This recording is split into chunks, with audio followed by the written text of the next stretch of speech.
Welcome to Not a Roofers podcast, where we discuss roofing without all the jargon. I'm Brianna. And I'm Charity. And this is today's episode.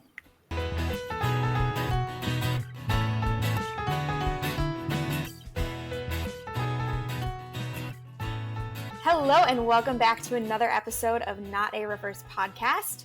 Today we have a guest with us. Hello, my name is Jennifer Trapane. Thank you so much for having me. I am with Progressive Materials, and my role is Regional Sales Manager. I am located outside Chicago, Illinois, and I cover the Chicagoland, Northern Illinois, and Southeast Wisconsin territories. So in my role, I work with contractors and building owners to provide roof restoration for their buildings.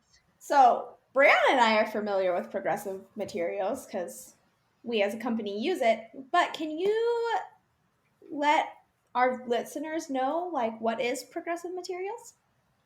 Absolutely, I'd love to. So Progressive Materials, or as someone may have heard, it's PM Silicone. We are a family-owned company based in New Albany, Indiana, which is southern Indiana outside Louisville, Kentucky.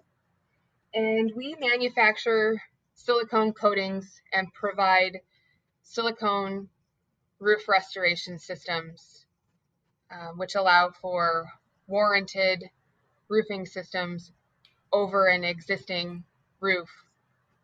And in a lot of cases, the roof will not have to be torn out, and we can coat it with silicone and provide warranties up to 20 years. PM is, like I said, a family-owned company, and the mission of PM is to be the premier roof systems manufacturer. We provide the superior customer support, technical knowledge, and we just have a great commitment to product performance. Yeah, that's awesome. Do you know when it was founded? I believe PM was founded 11 years ago. PM has over 40 years of experience in the silicone roof coatings market. There's a strong history of roofing contractors that are actually currently employed or in ownership at PM. So that's how the company sort of spun off into a manufacturing company. They were applying a lot of silicone and found the opportunity to start manufacturing their own. How long have you been in the construction roofing industry? Yeah, so I just celebrated my 10-year anniversary in the roofing industry. Oh, congratulations. Thank you. And I've been with PM for just about 18 months now, just a little bit over a year and a half now. Awesome. How did you get into working with PM Silicone? So I was looking for a change. I had been working with a roof consulting firm actually prior to PM, and met some contacts. We're very well connected, it seems, in this industry. There's just a huge population of wonderful people in the roofing industry, and the opportunity came my way as PM was looking to grow and add a rep basically in the Chicago area, and have someone dedicated to Chicago, Northern Illinois, and Southeast Wisconsin. And I was referred, so I got the opportunity to meet with the PM leadership, which is an awesome group of people, and I knew it was a fit for me and a place that I wanted to make my home. Brianna and I, the whole podcast is about explaining the roofing industry. Is there any part of the roofing industry that you think is important for people to know about? Well, I think it's important to understand all the opportunity that there is in roofing. Obviously there's a labor shortage. We all who are in the industry are aware of that and the difficulty that it is to get workers in a lot of cases. And the trades are somewhat overlooked in schools where four-year degrees are maybe prioritized.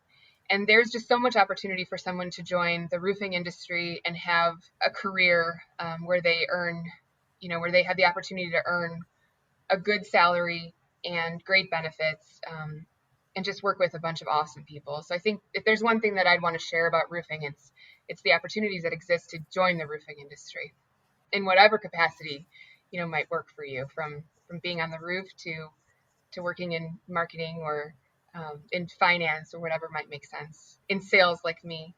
You listed off mine and Charity's jobs. I'm the marketing manager. She's the finance person. Oh, that's great.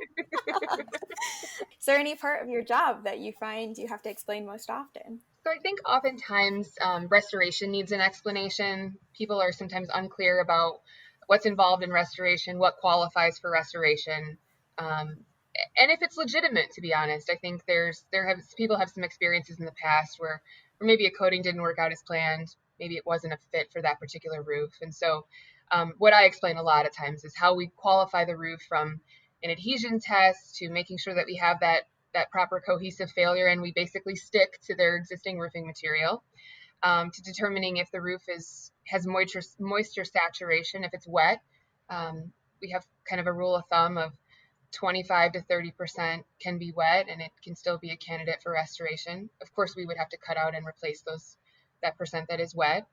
And then, sort of what it means to restore a roof and what kind of warranties can be provided. And like I mentioned before, we offer up to 20 years on different systems, manufacturer-backed warranty. So we're able to compete with a lot of the single plies and other materials that are out there. And currently with the material shortage situation that we have, coatings really have an opportunity to meet those needs right now, because we are not experiencing those material shortages or price increases at this point. Mm-hmm.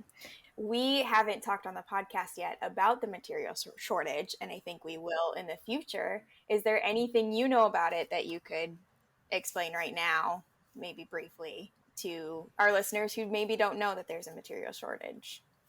Certainly. So, like I mentioned, we're not experiencing that at PM right now, so I don't have a lot of firsthand information, but with contractors that I speak with, they're learning from other manufacturers that price increases are happening.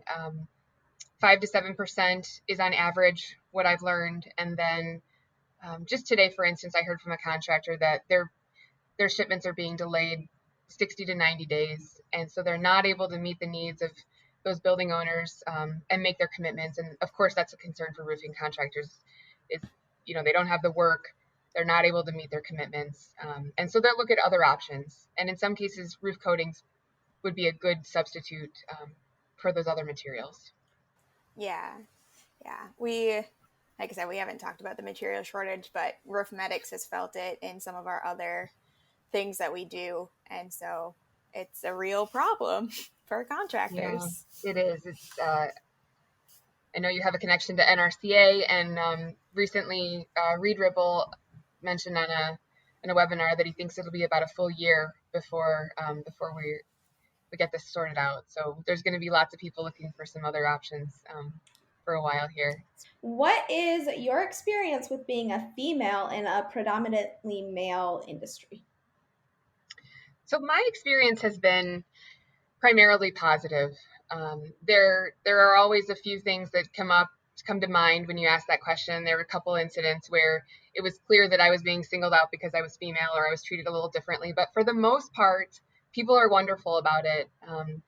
I recently had a conversation with some industry leaders, and I actually brought up this topic of women in the industry, and they said, we don't even see that anymore. It's just not even a topic of conversation or something that we're noticing. And I thought, well, the industry has really changed in the last 10 years, because I do think it was, in the beginning, it was awkward when I would show up at a job site or at a pre-bid and say I'm here with this roofing company, and there'd be some chuckles or some confusion maybe. I don't think that exists anymore. So it's been primarily positive, and there are so many women in the industry making a difference, between National Women in Roofing, and in Chicagoland, we have Chicagoland Women in Roofing. It's a part of CRCA, the Chicagoland Roofing Contractors Association. And then there are other groups throughout that are really making a difference and kind of leading the way for women in this industry, to where we're just treated as equals, or we're recognized for maybe some of our differences that are positive.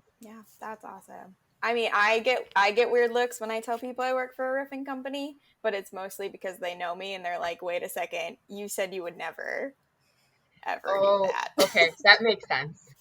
I think people's first assumptions when I mention that I'm in roofing is they just think I'm a shingler, because most people relate roofing, if you're not in the industry, to residential roofing, and they're like, oh, I just got my house redone. Are you up on the roof doing that? And it's like, no. Definitely not doing that. Although I will admit that I'll have family and friends that'll ask me to go look at their roofs once in a while if they're having an issue.